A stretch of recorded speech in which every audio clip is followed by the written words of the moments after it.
TDP MP Kesineni చిన్ని మాట్లాడుతున్నారు. Live ద్వారా చూద్దాం.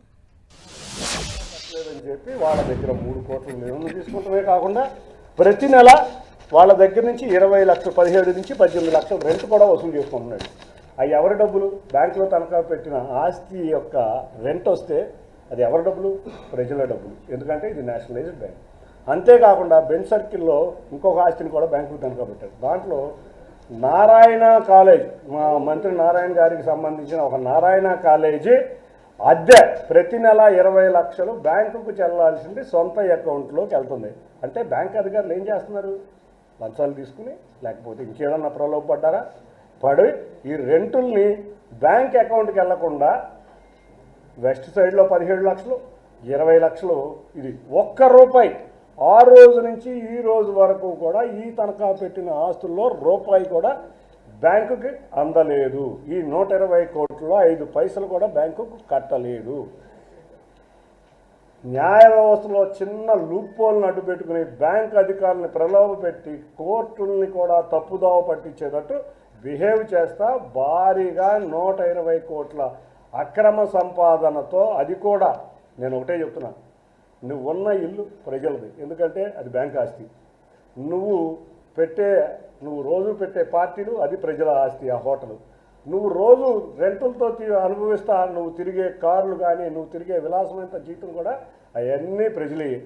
ఒక ప్రజాప్రతినిధిగా ఒక రైతుకి టైం ఇవ్వలేని వ్యక్తులు, ఒక ఆటో డ్రైవర్కి టైం ఇవ్వలేని వ్యక్తులు, ఒక రిక్షా కార్మికుడికి టైం ఇవ్వలేని వ్యక్తులు, ఒక సొంత ఇల్లు కొనుక్కున్న వాడికి టైం ఇవ్వలేని ఈ బ్యాంకులు 11 సంవత్సరాల నుంచి ఈ 120 కోట్లు కట్టించుకోకుండా మొన్న ఒక కంపెనీకి ఏఆర్సి 3వ ఎగ్జిబిట్లో మీరు క్లియర్గా అర్థమవుతుంది. ఒక కంపెనీకి 5వ ఎగ్జిబిట్లో మీకు క్లియర్గా అర్థమవుతుంది. ఈ 5వ ఎగ్జిబిట్లో ఒక కంపెనీకి ఆస్తులు మొత్తం బదిలీ చేశారు. బదిలీ చేయటం అంటే ఏంటి? హోటల్ ఆ కంపెనీ వచ్చి రన్ చేయాలి, నారాయణ రెంట్లో ఆ కంపెనీకి వెళ్ళాలి, లేకపోతే ఈ ప్రజల ఆస్తి ప్రజలకు వెళ్ళాలి, ఆ కంపెనీకి ఇచ్చి హ్యాండ్ ఓవర్ చేశారు. అది కూడా 8వ తారీఖు హ్యాండ్ ఓవర్ చేశారు ఈ మధ్యకాలంలోనే.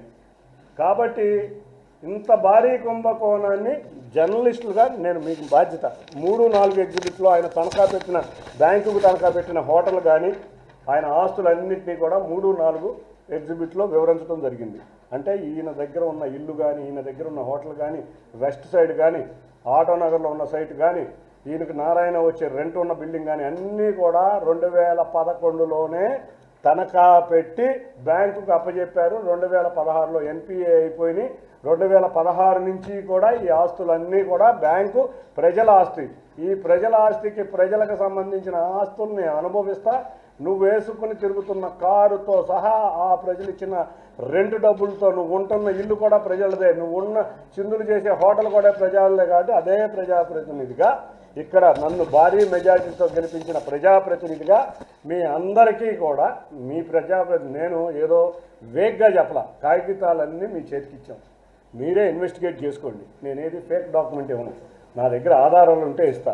కాబట్టి నేనేదో ట్విట్టర్లోనో రెట్లేను. కాబట్టి దీని మీద ఈ భారీ భూ స్కామ్ మీద అధికారుల దృష్టికి భారీ ట్యాంక్ స్కామ్ మీద అధికారుల దృష్టికి తీసుకెళ్తాం. దీంట్లో ఒక చిన్న మెతలొప్ప ఉంది.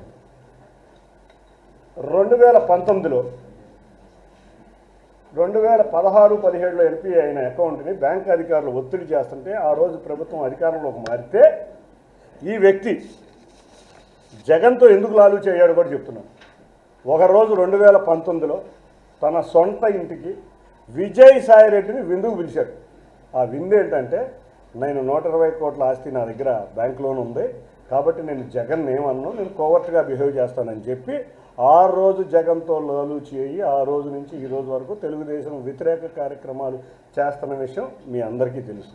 కాబట్టి వీటి బ్యాంకుల దాదాన్ని ఒక ప్రజాప్రతినిధిగా 120 కోట్లు ప్రజలకు చెందాల ఆస్తిని మనం చూసాం. ఎక్కడైనా విజయమాల్య అన్నారు, నీరవ్ మోడీ అన్నారు, విజయవాడలో 5 కోట్లు 10 కోట్లు వ్యాపార సంస్థలు తీసేస్తేనే రకరకాలుగా మాట్లాడుకున్న వ్యక్తులకి 120 కోట్లు తీసుకున్న విజయమాల్య గురించి మీరు వెలికి తీసి బయటకి తీసుకురావాలని మీ పత్రికా వ్యక్తంగా మీ అందరికీ తెలియజేసుకుంటున్నాను. నేనేమి ఫేక్ ఇవ్వలేదు, మీ అందరికీ డాక్యుమెంట్స్ ఇచ్చాను కాబట్టి మీరు చేసుకోండి. ఇక 2వ అధ్యాయం, గత 15 రోజులే కాదు, గత సంవత్సరం కాలం నుంచి గత సంవత్సరం కాలం నుంచి ఈ వ్యక్తి రకరకాలుగా నా మీద ఆరోపణలు చేస్తూనే ఉన్నారు.